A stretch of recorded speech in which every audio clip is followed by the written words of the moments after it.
Good day everyone, and welcome back to the channel. This is the irregular Floopcast, and what we will be doing in this video is we'll be looking at some Eldar Rumors, or Aeldari, or Craftworld's Eldar, depending on how you want to call it. I will be just referring to them as Eldar for now.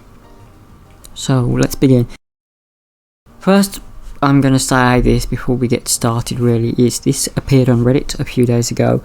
A lot of other channels have looked at it, but I wanted to add my kind of thoughts on it, simply because of the amount of data that we've got, how it was deleted shortly afterwards, and how it kind of correlates with the bolt and chainsword rumours that we had a while back, but this seems to be a bit more wishlisty. I will add the pages of the whole thing here, because I'm not going to read them verbatim. What I'm just going to look at is the most interesting points of these rumours. They are the models, of course, that I'll be looking at, or the rumours of the models, should I say, and a bit of background. The individual first starts off with he's seen the cat decks back to back, and he had about an hour with it. I will note that for someone who has an hour with the codex, he seems to pick and choose what parts he looked at. I suppose that's the type of thing. If you've got an hour with a new project or something, you pick and choose whichever you want to look at. But saying that, it does feel a bit wishlisty, especially in certain parts. Apparently the war zones have escalated for the Eldar into the Immortal Sorrows and Haren Shima. There is some art for Biotan and a cave battle against Cornate demons. There's also jet bike artwork with cavalry from the Astara Militarum. Then he starts about the models. Okay, first thing he mentions is new Guardians with back antennas, flowing clothes, and a leader in a coat. I'm thinking this possibly could be a Warlock leader for the Guardians. I hope that's the type of thing that they would do if they were going to do with Guardian thing, because Warlocks are essentially basically important for those units if you want to keep them buffed. It seems that also that the Rangers use the same kit. This would be a good idea, especially as later on he mentions no Storm Guardians, which is a shame because they were one of the useful choices that you could have in Eldar. Rangers, of course, are pretty decent with their fine cast models. Oh no! They are fine cast, and as much as it improved in later on, it still suffers from a lot of issues, especially with gates in weapons and especially with gates in other places and air bubbles. It just isn't the same as P2R, and it just isn't the same as plastic. He mentions that the Rangers do have Harlequin's tile hoods and close combat weapons in addition to rifles. So maybe the Rangers will have an alternative build as well. But 3 builds from one kit? I highly suspect that's not true. Striking Scorpions. Striking Scorpions did have a refresh in their models. The later models that they got were a bit ugly in my opinion, but if they're going to bring them back and put them in plastic, that's fine. They are one of the better units for Eldar. Yes. Especially during this meta, I believe it's gone back to close combat, so close combat troops are basically needed, especially if you want to go up against Space Marines and stuff like that, which basically you have to now. Kandras the Shadow Hunter, the not quote-unquote Felix Lord of the Striking Scorpions, because we all know Arda has become a minion of Slanesh, which would be nice to get a model of him eventually, wouldn't it? But there we go. Anyway, apparently he mentions that his helmet is similar to the Dark Eldar armour, but the rest is Craftworld style. They have yellow, except for Kandras in a very dark green, and the bars are bone coloured. Interesting.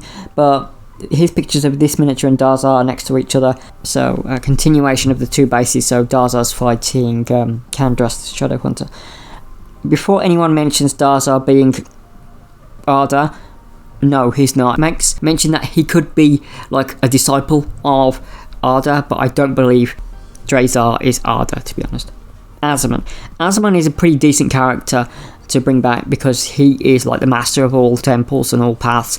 So bringing him back, especially as the samurai style I seem to be going for, he mentions, and on a column, not too bad. I think that would be a good idea. You know, Azaman's pretty decent, as I've said, but we don't know. One Avengers leader, one similar to the second edition cover. If they're doing models like this, like they did with the Black Templar Calistinian. And this guy, I believe that he was supposed to be Azraman, and if he's not Azraman, he could just be like a lieutenant equivalent, so higher up than an Exarch, but lower than a one of the others. I can't remember the name offhand, but he does mention them later on. But Howling Banshees, another lieutenant style character jumping in the air with flowing strips, not unlike Spectres but horizontal glaives, so another medium range character. New Warp Spiders. Warp Spiders are pretty decent units as well. They're got this awesome like insect feel.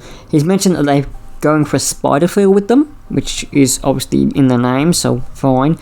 Smaller backpack with a web effect, so lots and lots of things to snap when you're clipping them out, apparently. Smaller weapons with sleeker designs and mechanical arms. Phoenix Lord has 4 arms with a web of Wraithbone on a monk-like pose. Wraithbone with a monk-like pose. New Viper jet bikes. Okay, Viper jet bikes are in a weird state, along with a few other models, so them getting a refresh is not unexpected. I will mention that the previous jet bikes did have a refresh, except for the way that their base is held. I do not like those bases at all. They have terrible contact points. So if they were going to redo the jet bikes, I would hope, as he mentions later, the Shining Spears, I hope they would put the newer flight stands with them. He mentions that they've got a gyroscopic harness with 3 half circles and a shooter heavy weapon. There is a variant with a wraith-thrown tendrils held by lightning between sides instead of the weapon. Rider has a hammer and a blindfold, so that might be the Anvil of All that we keep hearing about. New Shining Spears with the standard jet bikes with some additions, and a smaller canopy that it bends to one side towards the rider, shielding him. With very short wings, but with a huge hairtail from the rear, Rider has multi-layered plates like water ripples and a knightly style helmet with huge antlers and laser lances.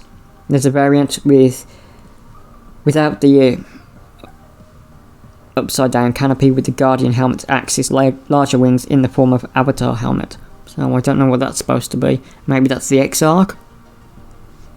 Diorama. 2 jet bikes with a V formation, balances on a tree stump, falling leaves with turbulences from the jet bikes makes this very dynamic. The trio is connected by cables and they carry a mini webway portal. Warlocks, their Avengers, Falcons, Wraithguards, Fire Dragons and Swooping Hawks are all the Finecast models, so be prepared for those models to be in Finecast for a significant while if this update goes badly. There are 2 new avatar pictures. He reckons they're conversions, but from the sound of one is definitely Mori Hag, and if Mori Hag is returned, it means that Mori Hag has been saved by someone. Maybe Mori Hag has been saved by the Ynnari. One has an axe and blood-weeping Horus mask. The other has a burning veil and glaive, and a stump for the other hand. That's Mori Hag. Byton has the Young King. There's a whole page dedicated to the custom court. There's a King Hero Hammer, only HQ detachment. Ynnari get 2 pages, and they still get their bonuses to when units are destroyed. And they get a list of Dark Elder and Harlequin models that can be used as mercenaries. Okay, I'm going to stop there because after that he goes into sections of lore, and I will want to add that he mentions Corsairs. Corsairs are a very unusual unit to bring up. He mentions that they've got las pistols, las blasters, melee weapons, deep strike, 2 traits, las weapons, including scatter lasers, can shoot twice, and if one hits, a second hits automatically if it's the same target. He also mentions Wind Rider Fireblades with more attacks and power axes.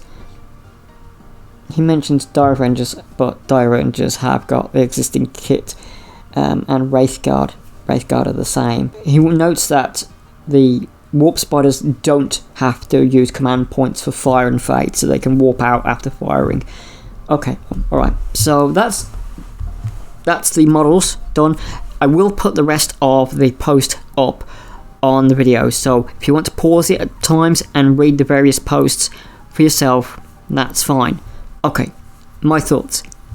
I want to bring out Corsairs first because they're the one I'm most skeptical about. Corsairs did have a Forge World conversion kit at one point in time and were quietly discontinued. Bringing them back and including them in the Craft World book, does it make sense? Kinda, because in 2nd edition they were there, so maybe. But then again, Harlequins were in that list, as were Exodite Riders, which, if I was going to bring back a unit between Corsairs and Exodite Riders, I'd be choosing the Exodite Riders, simply because they would be something new rather than existing sculpts just with wings and las blasters from the Swooping Hawks. If you're going to do a plastic model like a Swooping Hawk, why not make the Swooping Hawks instead of Corsairs? He does mention the Rangers, and he doesn't mention the existing character for the Rangers. He doesn't mention Eldar Ulthwan, but I think both of those two are going to remain in the book simply because they've got okay-ish models. Who else could we get? Well, that's up in the air at the moment. Saying that, I think this is very wishlist. The Eldar getting this much of a revamp and it focusing more on the Wild Rider hosts of Samhain, it seems to be, makes me think that they are doing something, if this is true, similar to the Beast Snagger list that we got in the or the Beast Snagger buff we got in the Orc Codex earlier this year. Saying that, I don't really know. Eldar are in a very strange state, and it would be sad to see them gone, but I don't think GW know what they're doing with them, to be honest. And it just feels like this is a shotgun approach without any kind of direction. Even if it might be Samhain focused, it still feels like too many weird units. He also mentions Baroth at one point might be getting a new model, which I think was the Swooping Hawk Exarch. I think he is anyway, but very weird. Anyway, that's all the rumours, and that's all I've got to say about it, really. Simply because we don't have any pictures, and people who say they've sat down with a codex like this, I find it very suspicious. I will note that it is possible. It's not probable, but it is possible. So I wouldn't rule it out 100%, but I would take it with a very, very high dose of salt. So that's it. That's my Floopcast for this time. The next time there might be one. I might be talking about squats, apparently, or World Eaters, depending on how things go. But anyway, I've been Trix, you've been you. Give me a like if you liked it. Don't give me a dislike if you disliked it. Leave me a nice or nasty comment below. Really helps me out. If you can subscribe, that also helps me out. Take care of yourselves, and bye bye.